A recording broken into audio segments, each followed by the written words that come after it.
Before everything began to unravel, Bob had been living a life that seemed perfect from the outside. He had a stable career, a loving family, and the comfort that came with being settled in his mid-30s. Each day followed a predictable pattern: work, home, family time, and the occasional date night with his wife, Sharon. It felt like they had found the formula for balancing responsibilities and squeezing out moments of happiness. At least that's what he believed. There were no glaring signs, no indicators that something was festering beneath the surface, something that could shatter the foundation he thought was rock solid. He should have known better. Bob and Sharon were not immune to the slow erosion that creeps into long-term relationships when neglect takes root. Bob had thrown himself into a massive project at work, one that promised to elevate his career and ensure their financial security for years to come. Late nights at the office and early mornings became routine, and he didn't give much thought to the growing distance between him and his wife. In his mind, this was just a temporary phase, a necessary sacrifice that would pay off in the end. What he failed to see was how the little things, missed dinners, forgotten conversations, and unspoken loneliness, were quietly eroding the bond they had built over the years. It was Thursday, and Bob found himself sitting at the kitchen table, staring at a bottle of Miller Lite. He had only grabbed a six-pack, not enough to get drunk, just something to help him steady his nerves. He knew he needed a clear head for the conversation that was fast approaching. Upstairs, he could hear the sound of Sharon's music fading, a sign that she was nearly finished getting ready. Normally, Thursday nights were her time with friends, giving Bob the opportunity to stay late at work and finish up his weekly tasks. It had seemed like the perfect arrangement. Bob got a handle on his workload, Sharon had time to relax with her friends, and his parents looked after their daughter, Casey. But as he sat there now, the very routine that once seemed ideal had become a veil, hiding the deeper cracks in his marriage. His mind drifted back to his lunch with Vicky earlier that week, a conversation that had upended his entire reality. Tuesday. I need to get out of the office more, Bob thought, or at least see if they would deliver these amazing sandwiches. He had grabbed a table to watch the door and soon saw a familiar face walk in. She looked around and he waved.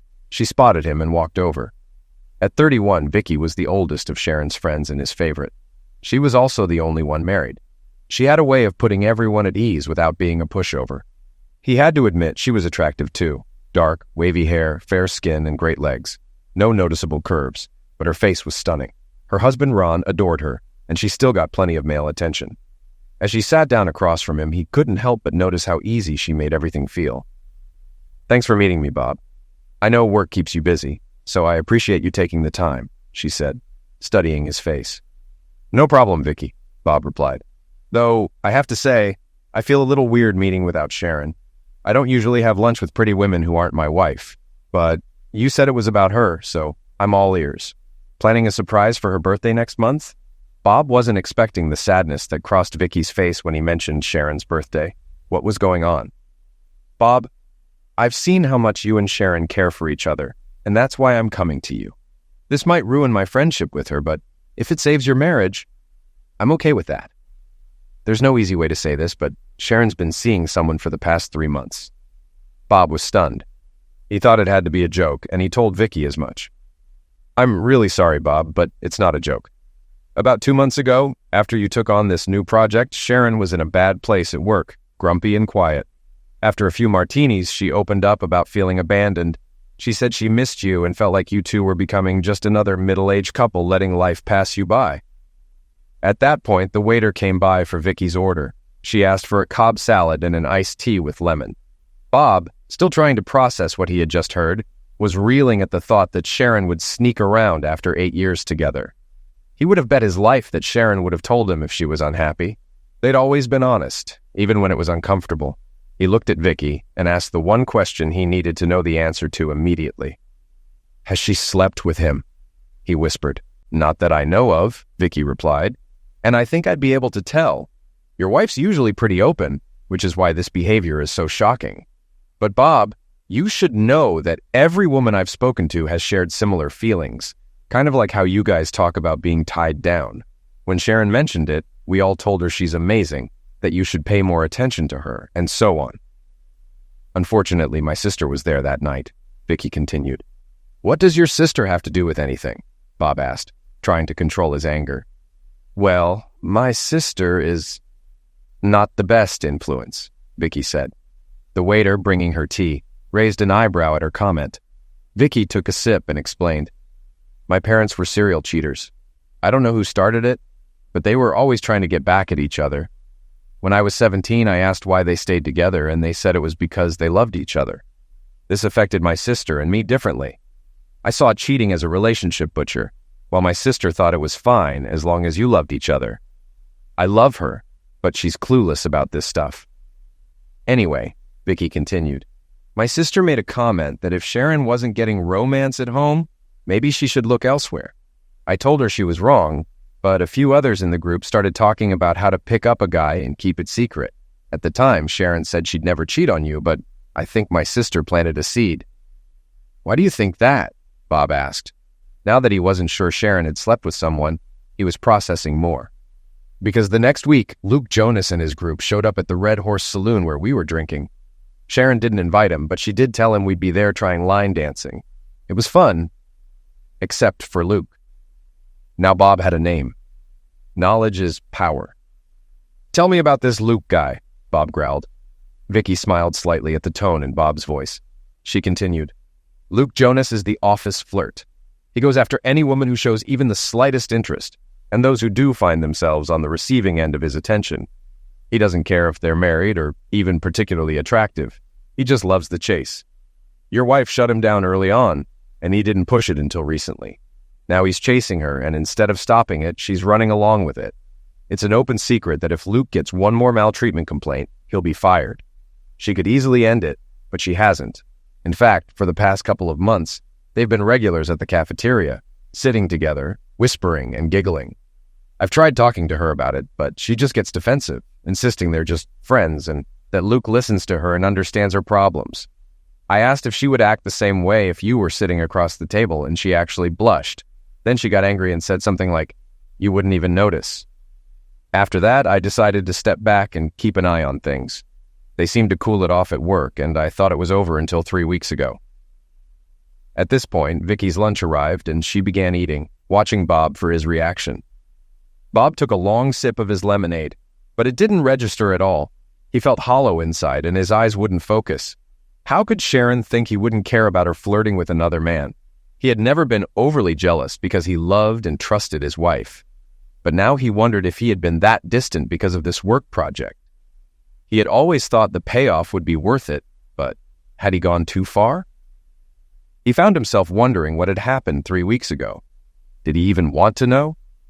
They ate in silence for about 5 minutes while Bob tried to process everything she had said. He was angry, no doubt. There was no good reason for her to be so close to another man, but he could almost see her logic. Maybe if he had been more attentive, none of this would have happened. And other than not telling him about the flirting, she hadn't technically lied to him. Yes, there were lies of omission, but so far, it was something he could work past. He figured they could talk, and if she was honest and agreed to stop seeing Luke, they could move on. So far, it didn't seem like any lasting damage had been done, unless something had happened in the last 3 weeks. So, what happened 3 weeks ago? How bad is it? He asked, feeling like he was finally standing on more solid ground. He could handle this. Vicky looked at him sympathetically. This is where it gets tough, Bob. 3 weeks ago, we all went back to the Red Horse Saloon for line dancing. Luke and his guys showed up, and we were all having a good time. Sharon had been drinking more than usual. Luke kept buying her drinks, and she got pretty tipsy. I went to the bathroom with her, and when she came out of the stall, she was holding her underwear and put them in her purse. I asked her what she was doing, and she said she wanted to feel free. She was drunk, so I just brushed it off and helped her back to our table. I started rounding up Hannah and Gail to take Sharon back to my place so she wouldn't go home too drunk. But then I noticed Sharon and Luke on the dance floor, bumping and grinding. Line dancing was over, and the jukebox was playing. I saw her take her underwear out of her purse and put them in Luke's pocket as the song ended. Unfortunately, so did everyone else. The whole bar erupted with catcalls, and Luke was grinning like a Cheshire cat. Then he kissed her, almost a full-on kiss, and one of his friends was filming it on his phone. I wanted so badly for her to push him away, but she didn't. She went along with it. I'm so sorry, Bob. She stopped as she saw his reaction. Bob's jaw had literally dropped. He needed to get out of there. Excuse me for a second, bathroom. he muttered, standing up and walking away.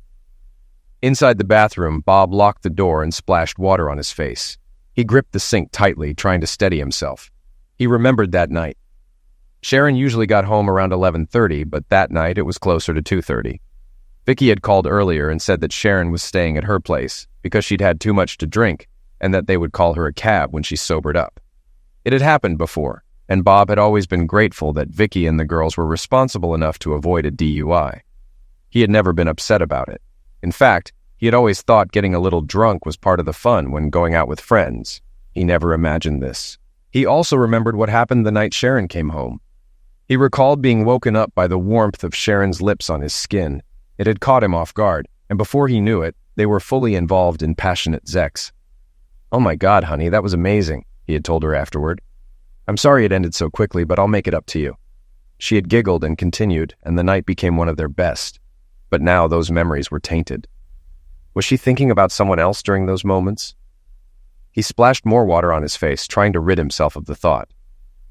Damn, he thought. Was she thinking of him while we were having sex? He dried his face and returned to the table. He noticed the sympathetic look on Vicky's face, but didn't know how to respond. His sandwich remained untouched.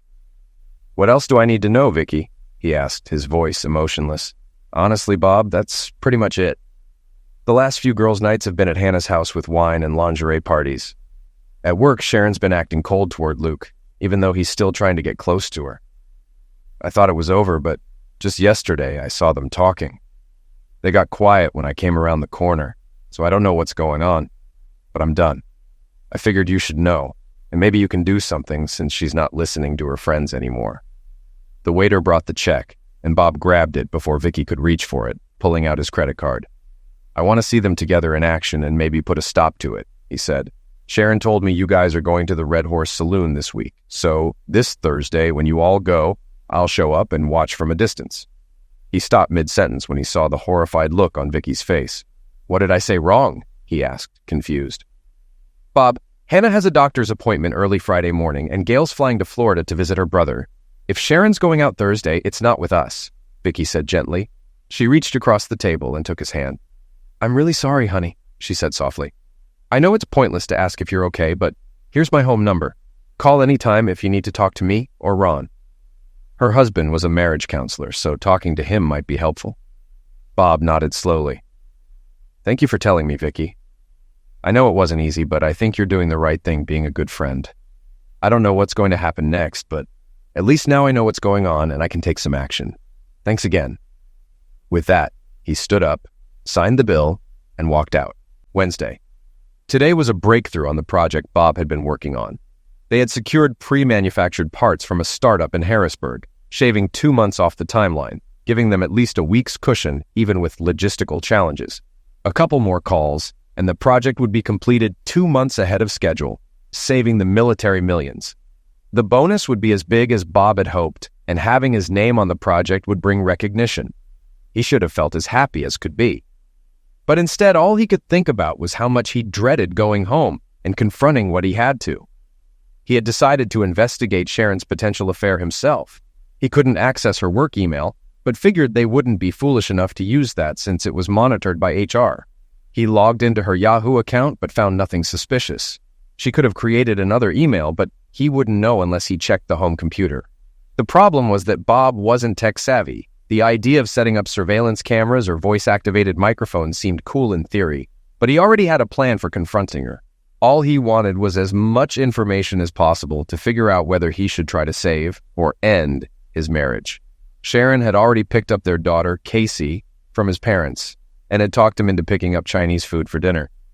When he texted her asking what she wanted, her response was, "After 10 years together, 8 of those married, you should know what I like, babe." He couldn't resist poking a little. "I just wanted to make sure you're still happy with the way things are," he texted back. Her reply came quickly. "You're right. Get me an extra egg roll." If it weren't for the bombshell Vicky dropped yesterday, Bob would have been thrilled to get home an hour early and just spend time with his wife and daughter. But when he checked the clock, he reminded himself that before the project began, this time would have been considered 2 hours late. He also realized he hadn't been home early on a Friday in months.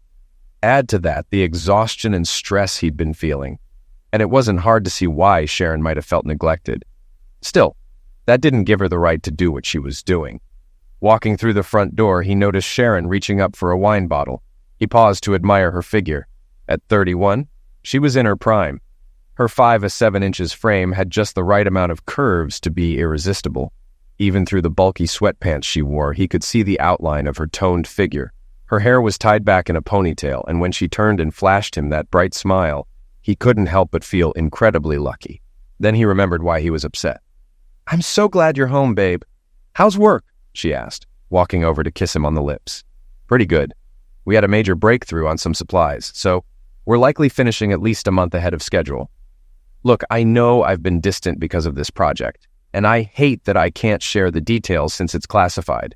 But I want you to know, you and Casey are the most important things in my life, and I'll do everything I can to protect us," he said, looking into her eyes. Did he just catch a glimpse of regret or guilt in her expression, or was he imagining things? He cursed his inability to read people better. Known as a straight shooter, he spoke plainly and expected others to do the same. His blunt approach sometimes came off as abrasive, but once people got to know him, they appreciated his honesty. It had worked for him for 34 years, but now he was starting to doubt his method. "Oh, honey," she said softly, "we both love you so much and understand. I just wish you could be more involved with the family, but I know this is temporary. It means so much to hear you say that, though." She smiled, and for a moment he thought he saw tears in her eyes. Was she really that good of an actress?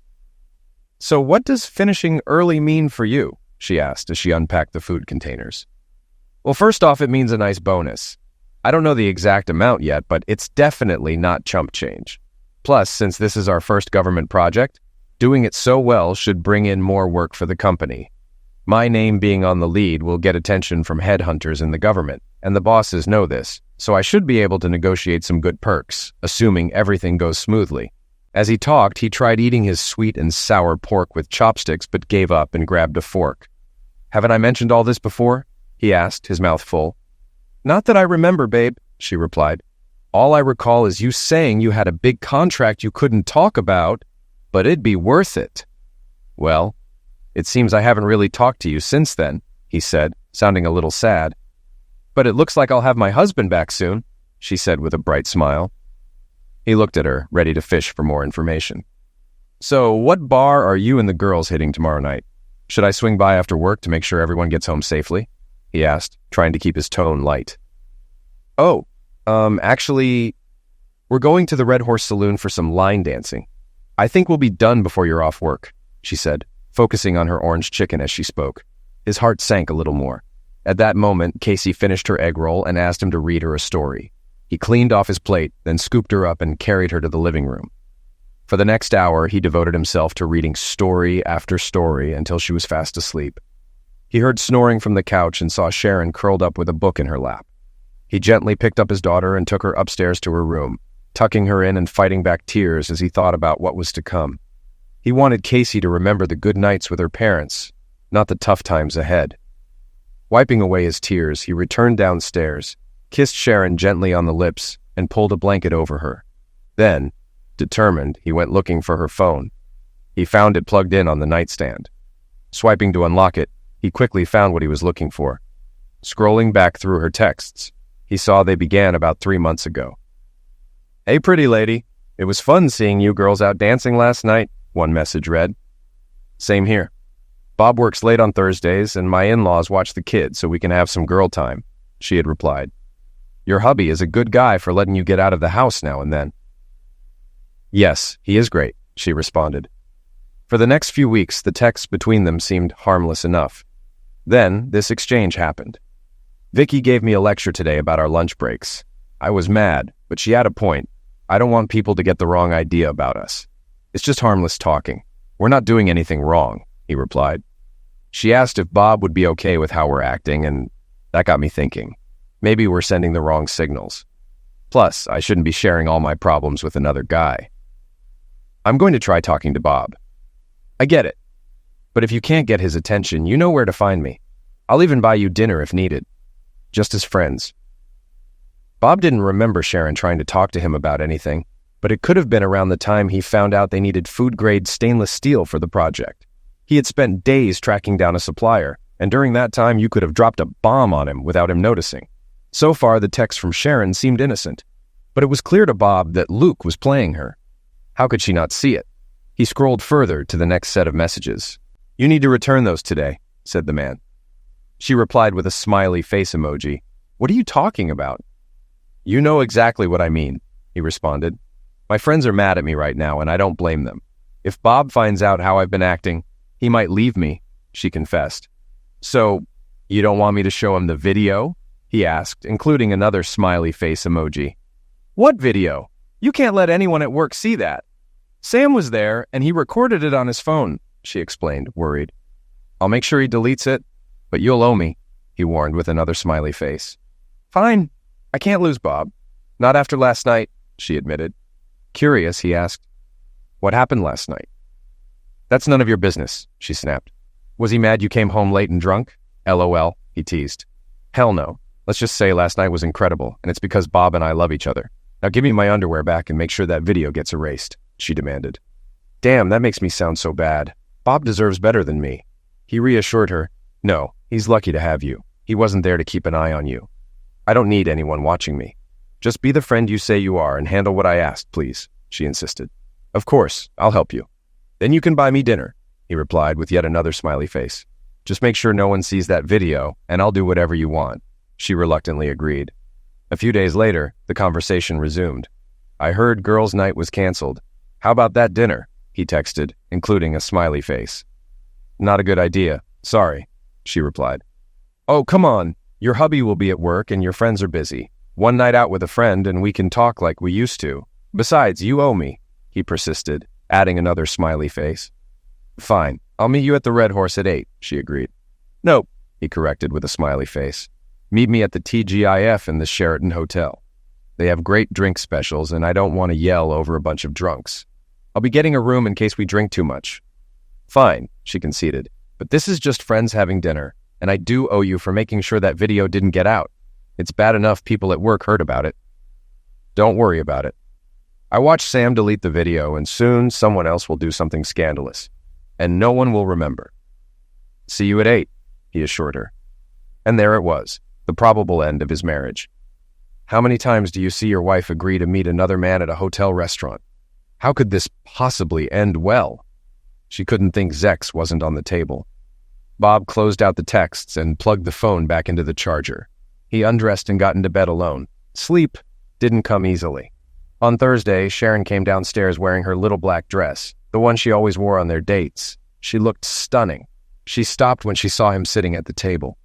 "Oh, Bob, I didn't expect you home this early," she said, her voice shaky. She looked pale. "We need to talk, Sharon," he said, his voice devoid of emotion. "This is probably the most important conversation we'll ever have. Please sit down." She sat, fear spreading across her face. She reached for his hand as she usually would, but he pulled it away. "I know there's no girls' night. I know you've been seeing Luke Jonas behind my back," he started. "Bob, please, let me explain," she began, but he slammed his fist on the table, cutting her off. "Damn it, Sharon, listen to me," he yelled, making her flinch. "You don't get to talk until I'm done." She shrank back, tears filling her eyes. "As I was saying, I know you've been cozying up to Luke at lunch. I know you've been dancing with him at the Red Horse Saloon. I know you took off your underwear and gave them to him after some dirty dancing. I know the only reason you jumped me 3 weeks ago was because you were worked up over him. And I know you plan to go on a date with him tonight at a hotel where your boyfriend has a room ready." He paused, trying to control his anger. "Sharon, you lied to me by omission about Luke. You lied by omission about your dancing without underwear, and you lied about going out with the girls. Honestly, I'm tired, and my trust in you is broken. I'm not even sure I want to work on this marriage anymore. Your actions make me feel like you don't care about this relationship either, so I'm giving you 3 choices." He held up one finger. "Choice 1, you walk out that door and go see your boyfriend. Even if nothing happens tonight, this will end our marriage. 0 chance I'll want to fix it." He raised a second finger. "Choice 2, you and I sit here all night, and you try to convince me to work on saving our marriage. You've got a hard sell because I don't trust a word you say anymore, but you might be able to pull it off. I love you, and we have a child, so you've got about a 50% chance." Then he raised a third finger. "Choice 3, you take me to see your Romeo tonight. You tell him, in front of me, that he is never to contact or speak to you again. Then, you let me talk to him alone for at least 15 minutes. This choice will earn you the most respect and give us the best chance at fixing things.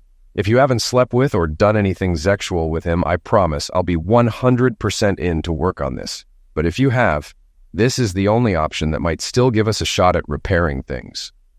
She looked like she might throw up, staring at him in horror. 0, 50, or 100%, Sharon. What's it going to be? The question hung in the air for almost a minute. She looked as if she was struggling to hold back the urge to vomit before finally meeting his gaze. "Bob, I'm so sorry for everything, and I really need to talk to you. But in answer to your question, do you want to drive or should I?" she asked, her voice small but steady. That was unexpected. He hadn't thought she would choose to confront Luke with him. He figured she'd try to stay and make excuses. This choice earned her some points, but she was still deep in the red. "I'll drive," Bob said shortly, grabbing his keys and following her out to the car. He opened the door for her out of habit, and she almost broke down again. As they pulled out of the driveway, she glanced over at him. "I really messed us up, didn't I?" she asked quietly. "Yes, Sharon, you really did," Bob replied, eyes focused on the road. "What can I do to fix it?" she asked, her voice trembling. He thought for a moment. "First, complete honesty from now on. I shouldn't have to say this, but apparently you think it's okay to leave out important things or lie to me. You'll also have to find a way to make me believe you, because I don't know how you're going to earn my trust back, and I'm not the one who broke it." She nodded, biting her lip as tears welled in her eyes. "And another thing," Bob continued, "if we stay together, Luke is out of your life entirely. You don't talk to him at work. You don't ask how he's doing. If you see him at a bar, you leave. If you can't leave, you call me. No drinks, no gifts, nothing from him. He's gone." "Okay," she whispered. "When we get back, you're going to tell me everything, even the things you think I don't want to hear. I've been wrapped up in this project, and I'll take some blame for that. If you have issues with me, you need to tell me, but no more hiding." "Okay," she said, her voice barely audible. "And one more thing. For now, we're going to marriage counseling.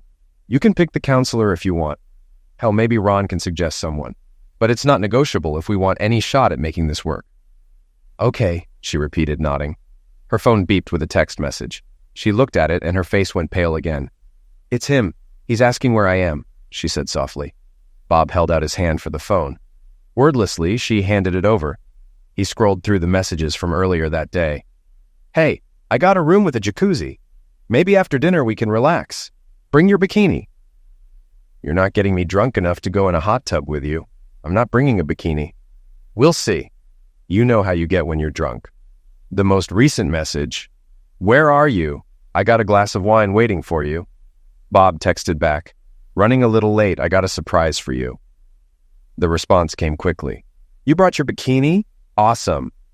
Bob handed the phone back to Sharon. She read the messages and hung her head. "You know this isn't helping, right? Just from today's texts, it looks like you were planning to hook up with him tonight. How bad do you think it'll be if I scroll back further?" Bob asked, his voice calm but cutting. Sharon sobbed quietly. "Bob, I swear, I only planned to have dinner. I never planned to sleep with him." "Did you plan to give him your underwear like you did a few weeks ago when you were drunk and dancing with him?" he asked, his words like a knife. She paled even more. "Sharon, we're almost there. You should probably fix your makeup and think about what you're going to say to Luke," Bob advised. "Oh, and don't drink the wine." Sharon quickly pulled down the visor and grabbed a tissue from the glove box. She began fixing her makeup, sniffling as she tried to compose herself. In a more steady tone, she asked, "Bob, I get why you think Luke was playing me. Hearing it from you makes me realize he probably was. But how didn't I see it? I know I've made bad decisions lately, but I'm not some naive girl. I've brushed off better-looking and more charming guys than Luke, so why did he get to me? That's part of why I find it hard to trust anything you say, Sharon. You're smart and beautiful. You should have recognized this for what it was. That's why I wonder if you went along with it willingly." "I messed up," she muttered. "I acted like a strumpet at a bar with him and lied about dinner tonight. No wonder you're angry and hurt." Her color seemed to return, and her voice grew stronger. "Okay, I screwed up, and now I need to figure out how to fix it. Thank you for giving me a chance." She leaned in to kiss him, but he turned his head, and her kiss landed on his cheek. "I'm far from over this, not even close," Bob said coldly. She looked at him, hurt. They were usually affectionate, and his rejection stung. "What do you want me to say to him?" she asked, her voice trembling as they pulled into the restaurant parking lot. Bob turned off the engine and looked at her, his anger bubbling up as he leaned in, staring at her with a cold intensity. "What do I want you to say, Sharon? Our relationship is hanging by a thread because of what you did with this loser. You've torn down a key part of our marriage. Our daughter could be spending Thanksgiving with you and Christmas with me. I want that to sink in. Then, say whatever you need to." Sharon sat in silence for a minute, taking deep breaths before she opened the car door. As they walked toward the Sheraton Hotel's TGI Fridays, she hesitated for a moment, almost reaching for his arm. Bob didn't pull away, but he didn't invite her touch either. They entered the restaurant together in silence. Inside, a young hostess with auburn hair greeted them. "Welcome to TGI Fridays, just the two of you?" Sharon answered before Bob could. "Actually, we're meeting someone. He's already seated." "Feel free to look around," the hostess replied. Sharon nudged Bob's arm, gesturing toward the back. Bob followed her lead, his eyes narrowing as they spotted Luke in a corner near the door leading to the hotel lobby. Luke was fiddling with his phone, unaware they were approaching. Sharon walked ahead, stopping at Luke's table without sitting down. Luke looked up and grinned, but the smile faded quickly when he saw Bob behind her. His expression tightened and his eyes narrowed in suspicion. "Luke," Sharon began, her voice shaking slightly. "This is my husband, Robert Morgan. He has concerns about our relationship, and after talking to him, I agree. For the first time in our marriage, I've given him a reason to doubt me, and I'm going to work to fix what I've damaged. From now on, I want nothing to do with you. Don't call, text, or try to contact me in any way. I take responsibility for letting things go this far, but I'm ending it here." Luke sat silently, his face tight as Sharon continued. "My husband knows about what happened at the Red Horse Saloon, and tomorrow, I'm reporting this to HR. Any attempt to contact me outside of work will be considered maltreatment. Now, I'm going to sit at the bar while my husband talks to you." Before Bob could respond, Sharon leaned in and gave him a firm kiss on the lips, her eyes pleading as she whispered, "I'm so sorry." She then turned and walked toward the bar. Bob couldn't help but admire her resolve, though his feelings remained conflicted. Bob sat down across from Luke, who shifted uncomfortably, trying to keep his cool. Bob could see the nervousness underneath. "So," Bob began in a calm, low voice, "you were expecting a nice dinner with my wife. Maybe something extra afterward, huh?" His cold stare locked onto Luke's eyes. Luke leaned back, attempting a smirk. "I guess she didn't tell you everything," he said, trying to regain control. Bob smiled faintly, unshaken. "She told me enough. And you thought tonight's surprise would be her in a bikini, right?" Luke's smirk faltered briefly. He quickly tried to recover. "You really think she's told you everything, man?"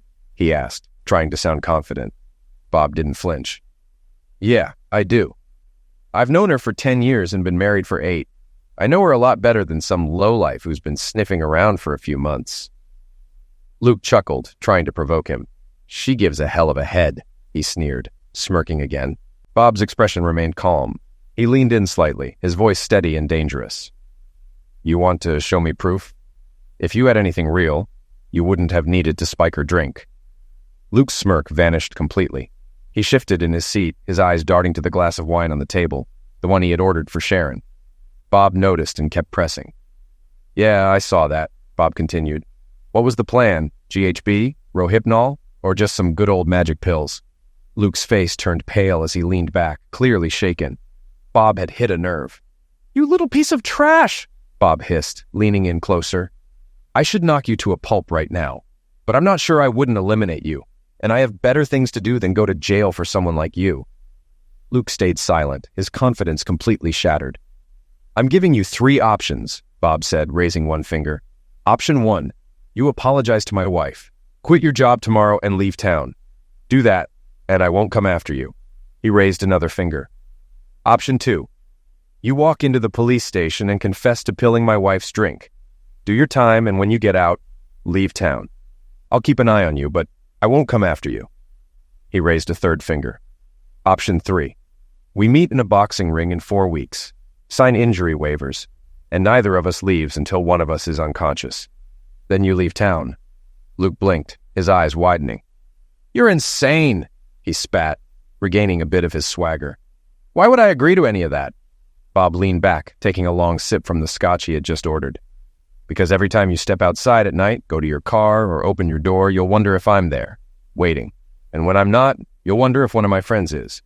You'll never know when it's coming, but trust me, it will. Knees, bats. You get the idea. Luke shifted uncomfortably, the smugness draining from his face. You wouldn't do that, he muttered, trying to regain his nerve. You're just a teddy bear. Your wife said so after I screwed her. Bob's calm demeanor vanished. He reached across the table, grabbed Luke by the collar, and pulled him forward to make his point clear. It wasn't aggressive, but it was enough to get his attention.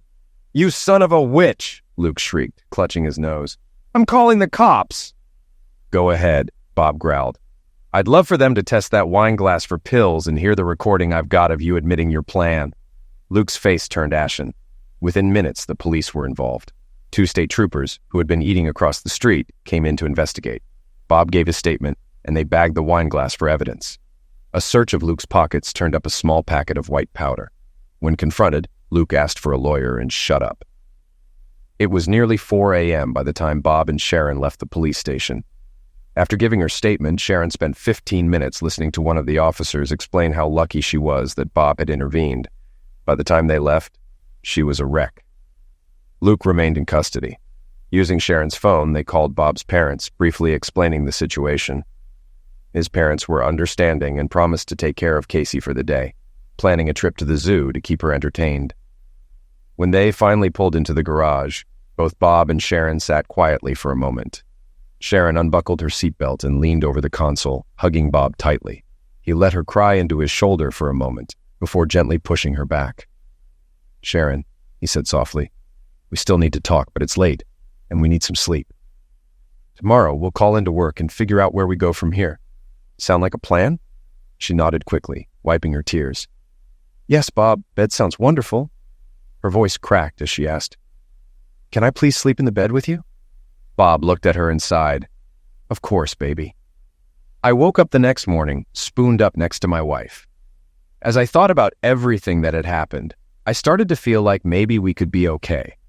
But there were still some tough conversations ahead before I could commit to anything. We went out for breakfast at IHOP and chatted about Casey and the fun she was likely having with my parents. We kept things light and easy. After a final cup of coffee, we paid the bill and headed home. Sitting down at the kitchen table, I looked at her and decided to get things started. Okay, I'll go first, I said. I think you can see what kind of person Luke is now, so I'm not going to knock that dead horse. But he said you gave him a good head and that you called me a teddy bear after sleeping with him. Is any of that true? No, she replied quickly. The worst thing I did with him was that night at the Red Horse. I know what I did was terrible, but nothing else happened beyond that. How can I trust you on that? You lied about seeing him last night, you left out what happened at the bar, and you hid your relationship with him, I said, feeling the need to lay all the cards on the table. I've been thinking about how to earn back your trust, and I have an idea. What about a polygraph test? She suggested. Polygraph test? I had to smile a little. You mean a lie detector test? She nodded. Make an appointment and ask me whatever you need to. Just tell me the time and place, she said with such sincerity, it almost made me smile. I knew lie detector tests weren't 100% reliable, but I would feel better if she passed. I'll see what I can do. It might take some time to set up, but that's actually a good idea, I replied, impressed she had thought of it. She smiled slightly. Okay, that's a good start, and we can revisit the details of your affair later. But here's the big question, the one that hurts the most and affects our relationship the most. How do we move forward? I get that you were ashamed and didn't tell me about the panty incident. I don't like it, but I can understand it. It's harder for me to accept how close you got with another guy without telling me. But if you thought it was just a work friendship, I can see that too. What I can't understand and what breaks my heart is when you told me you were going out with the girls but were actually meeting him for dinner. That was a 100% lie. Forget the consequences. You broke my heart when you lied to me. I know, she said, her eyes filling with tears. I could feel the weight of what she was saying. Bob, all I can do is explain where my head was at the time. First, I want to say I'm deeply sorry for lying to you about everything. When you took on this project, for the first time in our relationship, I felt like I was second place. I'm not blaming you or your work. I understand why you took it and why it mattered to you. I'm just telling you how I felt. I started feeling down, and then Vicky's sister made a comment that I couldn't shake. She said to find romance somewhere else. I didn't take it as a suggestion to cheat, but I interpreted it as permission to seek what I was missing elsewhere while you were focused on work. Then came Luke, she continued. Without realizing it, he started filling that gap. He asked about my day, about our kid, about things I liked. Our conversations were about me, and it made me feel special. She paused, studying my face, but I didn't react. When Vicky called me out on how it looked at lunch, I realized what I had been doing. I was using Luke to get what I wasn't getting from you, so I cooled things off. At the time, I thought he was just being a friend, but I was trying to fix things with you. She paused again. That night, things got out of hand. I didn't invite him or his friends. I showed up early, and they arrived before the other girls. Luke bought drinks for everyone, including me. I ended up getting drunk, drunker than I've been in years. I did some really stupid and shameful things, which you already know about, but afterward we had amazing sex, and that confused me even more. How could I act like a mess and still have such a great night with you? She got up, grabbed a glass of water, drank half of it, then sat back down. After that, it was all about damage control. I knew you'd be furious if you found out what I'd done, and you'd have every right to be. If you had kissed another woman at a bar while drunk, I'd be livid. It didn't help that we had such a great night afterward. You'd probably wonder if I was thinking of someone else. So I made another mistake. I tried to use Luke to cover it up, and he made sure I knew he was helping. Then, I owed him a favor, and he wanted to take me out to dinner on a night when my usual friends couldn't make it. I was still lonely, and I didn't think you'd be home until late. So in a moment of stupidity, I messed up again. I'm so sorry. Our marriage has always been built on trust, and I broke that trust. Tears were streaming down her face, though she wasn't sobbing. Oh, hell, I muttered, standing up to give her a hug. I kissed her deeply, then pulled back. We're not there yet. This is going to take some time, but if you're 100% in, so am I. Sharon and I went to counseling for a while, which really helped me work through my issues. The biggest thing I learned was that just because communication was great when we first got together, didn't mean we didn't need to keep working on it. The counselor also suggested Sharon get checked for a hormonal imbalance. 31 is a bit young for that, but it's not unheard of. After a few tests and a change in her birth control, she felt a lot better. I can't say we're back to where we were, but we're back to a good place. The polygraph test showed she was telling the truth about the tough questions I asked. I still have a little voice in the back of my mind about the accuracy of those tests, but I can live with that. I also signed up for boxing lessons. Sharon got into self-defense classes at the same gym, and Thursday Girls Bar Night turned into Thursday Girls Self-Defense Night. Sharon eventually signed us up for martial arts classes together. She's a natural, and I'm just trying to keep up. Sparring has become some of the best foreplay we've had.